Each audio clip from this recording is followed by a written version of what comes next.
Assalamualaikum warahmatullahi wabarakatuh. Sebelumnya perkenankan kami dari kelompok 7 mata kuliah bimbingan dan konseling yang beranggotakan Riza Anas Rifai, Rizky Ilham Saputra, Eko Adi Pratama akan menyampaikan materi bidang-bidang bimbingan dan konseling. Yang pertama adalah bimbingan konseling dalam bidang pribadi atau personal.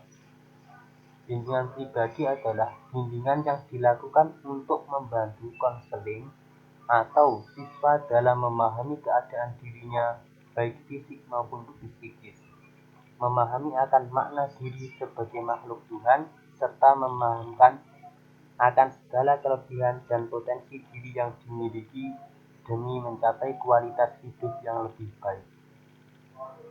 Aspek-aspek bimbingan pribadi atau personal menurut Surya dan Winkel sebagai berikut. Yang pertama, kemampuan individu memahami diri sendiri.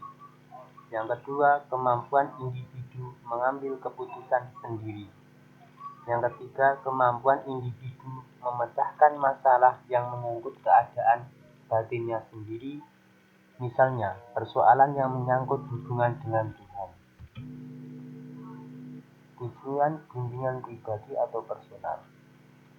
Menurut pendapat Prayitno, bahwa tujuan layanan bimbingan pribadi adalah membantu siswa menemukan dan mengembangkan pribadi siswa yang beriman dan bertakwa kepada Tuhan Yang Maha Esa, mantap, mandiri, serta sehat jasmani dan rohani. Hal ini sesuai dengan pendapat Dewa Ketut Soekardi yang menyatakan bahwa layanan bimbingan pribadi bertujuan menemukan dan mengembangkan diri pribadinya sehingga menjadi pribadi yang mantap dan mandiri serta mampu mengoptimalkan potensi yang dimiliki.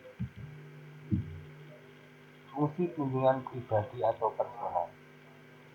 Menurut Prayitno dan Erman Amti, fungsi bimbingan konseling ditinjau dari kegunaan atau manfaat keuntungan yang diperoleh dari layanan bimbingan dan konseling adalah sebagai berikut. Fungsi pemahaman, fungsi pencegahan, fungsi pengentasan, dan yang terakhir fungsi pemeliharaan dan perkembangan. Adapun ruang lingkup bimbingan pribadi atau personal, menurut Rahman secara terinci menjelaskan ruang lingkup materi bimbingan pribadi sebagai berikut.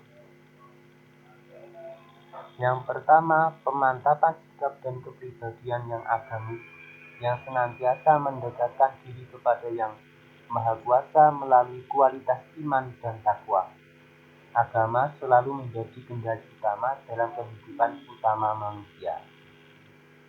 Yang kedua, pemahaman tentang kemampuan dan potensi dari serta pengembangannya secara optimal. Setiap manusia memiliki potensi yang luar biasa yang dikembangkan secara optimal dan hanya sedikit seseorang yang mau menyadari. Yang ketiga, pemahaman tentang bakat dan minat yang dimiliki serta penyalurannya. Setiap orang memiliki bakat dan minat, namun hal itu kurang mendapat perhatian, sehingga penyaluran dan pengembangan kurang optimal. Selanjutnya, pemahaman tentang kelebihan yang dimiliki serta bagaimana mengembangkannya. Yang terakhir, pemahaman tentang kekurangan dan kelemahan yang dimiliki serta bagaimana mengatasinya. Bidang bimbingan sosial. Bidang bimbingan sosial yaitu bidang pelayanan yang membantu peserta didik dalam memahami dan menilai serta kemampuan hubungan sosial yang sehat dan efektif dengan teman sebaya, anggota keluarga, anggota lingkungan sosial yang lebih luas yang dilandasi budi pekerti, tanggung jawab kemasyarakatan dan kenegaraan. Aspek-aspek bimbingan sosial. Selain problem yang menyangkut dirinya sendiri, individu yang dihadapkan problem yang terkait dengan orang lain Dengan perkataan lain, masalah individu ada yang bersifat pribadi dan ada yang bersifat sosial. Kadang-kadang individu mengalami kesulitan atau masalah dalam hubungan dengan individu yang bersifat pribadi dan sosial. Tujuan bimbingan sosial. Tujuan utama pelayanan bimbingan sosial adalah agar individu yang dibimbing mampu melakukan integrasi sosial secara baik dengan lingkungannya.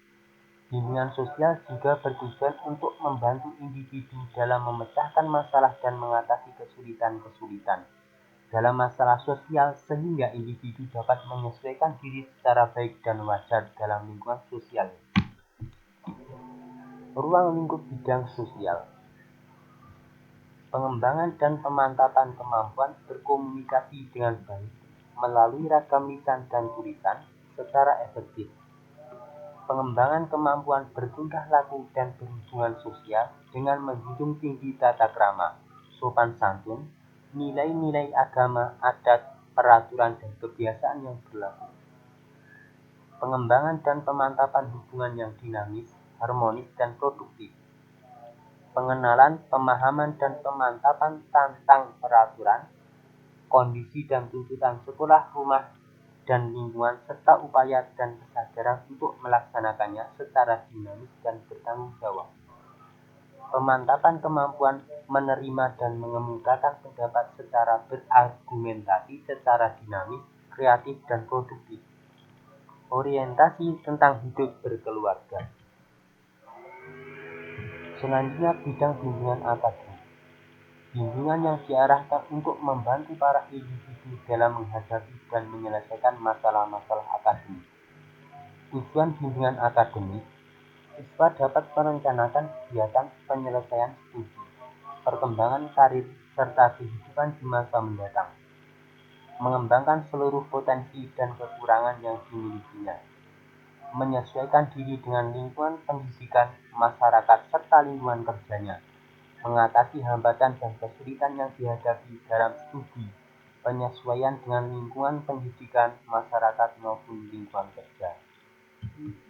Demikian dari kelompok 7 yang dapat kami sampaikan. Apabila ada yang ingin ditanyakan, bisa ditanyakan di form diskusi nanti.